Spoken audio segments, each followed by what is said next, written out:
Hey guys! ఇవాళైతే మనం దొండకాయ fry అయితే చేసుకుంటున్నాం.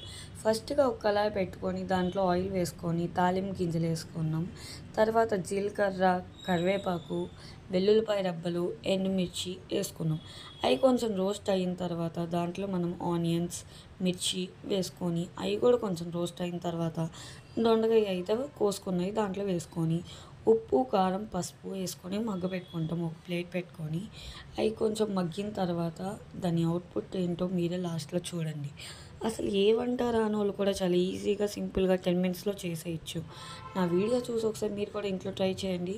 ఎలా వచ్చిందో కామెంట్ బాక్స్‌లో కామెంట్ చేయండి. లైక్ కొట్టండి, సబ్స్క్రైబ్ చేయండి.